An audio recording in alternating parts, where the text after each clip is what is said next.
আসসালামু আলাইকুম। আশা করি সবাই ভালো আছেন। আল্লাহর রহমতে আমরা ভালো আছি। তো আজকে আমি নতুন একটা আইটেমে রান্না করতেছি। ডিমটা আমি সিদ্ধ করে রান্না করব। সিদ্ধ করে নিয়েছি ডিমটা, আমি ভেঙে লবণ মরিচ দিয়ে সিদ্ধ করেছি। সিদ্ধ করে আমি এখন হালকা একটু ভেজে নিচ্ছি।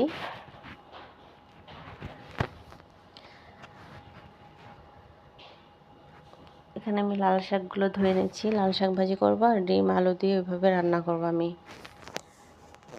কারণ ডিমটা আমরা ভাজাও খাই, পোস্ট করে খাই, সিদ্ধও খাই রান্না করে, কিন্তু এইভাবে খাওয়া হয় না। তো আমি এইভাবে আজকে ট্রাই করলাম, দেখি কেমন লাগে।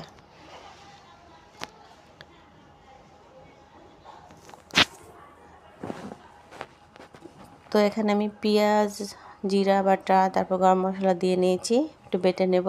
ডিমের ভিতরে দিলেই ভালো লাগবে। লাল শাকটা আমি বসাই দিলাম। লাল শাকটা আমি পরিমাণ মতো লবণ দিয়ে দেবো। এখন লাল শাকটা সিদ্ধ দিয়ে আমি মশলাটা বেটে নেব। তো লাল শাকটা আমার প্রায় হওয়ার কাছাকাছি, সিদ্ধ হয়ে গেছে। তো লাল শাকটা আমার হয়ে গেছে। লাল শাকটার জন্য আমি পেঁয়াজ মরিচ তেলে দেব।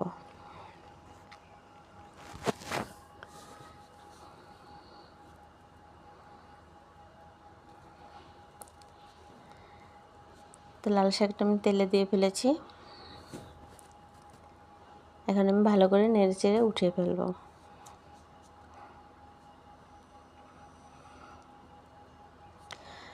তো ভিডিওটা অবশ্যই ভালো লাগলে লাইক, কমেন্ট, সাবস্ক্রাইব করতে ভুলবেন না।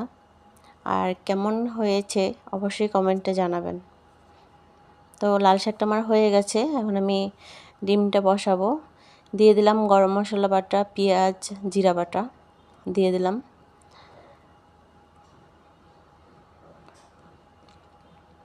আর সাথে দিয়ে দিলাম একটু রসুন বাটা।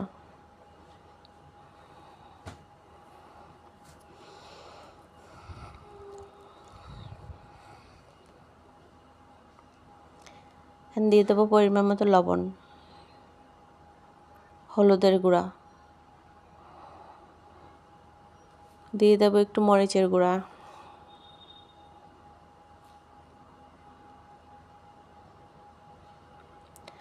তো পরিমাণ মতো আমার সব কিছু দেওয়া হয়ে গেছে। এখন মশলাটা ভালো করে কষিয়ে নেব।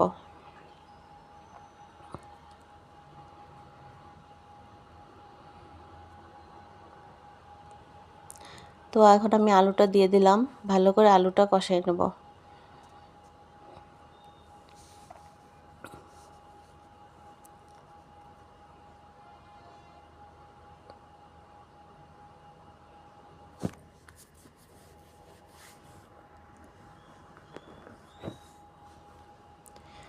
তোমার আলুটা কষানো হয়ে গেছে। আমি এখন ডিমগুলো দিয়ে দেবো।